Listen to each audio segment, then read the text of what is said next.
Theta बटे 360, ये हो गया आपका त्रिज्य खंड का क्षेत्रफल, ये हो गया त्रिज्य खंड का क्षेत्रफल। और आर स्क्वायर साइन थीटा बटे 2, ये हो गया त्रिभुज का क्षेत्रफल, इस त्रिभुज का क्षेत्रफल। तो त्रिज्य खंड के क्षेत्रफल में से त्रिभुज का क्षेत्रफल घटा देंगे तो ये आ जाएगा अपने वृत्त खंड का क्षेत्रफल।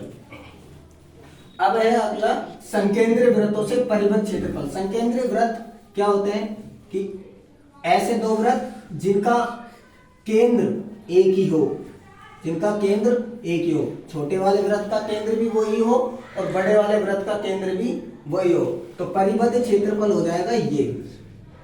और मान लो इसकी त्रिज्या है r2 और इसकी बड़े वाले की है r1, तो क्षेत्रफल, ये परिबद्ध क्षेत्रफल का सूत्र हो जाएगा पाई r1 प्लस r2 और r1 माइनस r2। एक बार दोनों त्रिज्याओं को जोड़ना है, एक बार घटाना है और आपस में गुणा करना है। ध्यान रखें कि आगे वही संख्या, वो त्रिज्या लेनी है जो बड़ी है।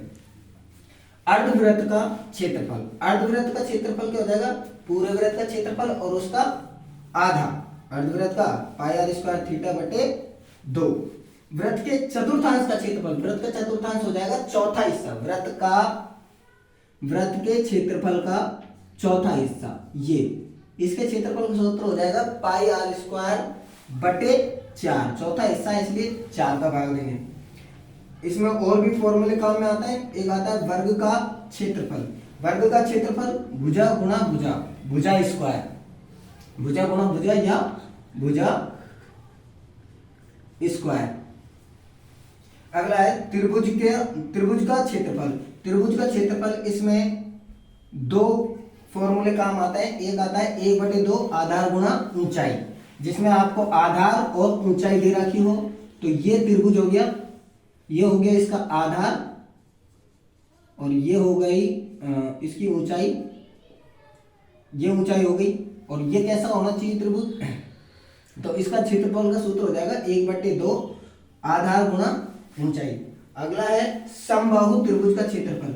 ऐसा त्रिभुज जिसकी तीनों भुजाएं बराबर हो उसे कहते हैं समबाहु त्रिभुज।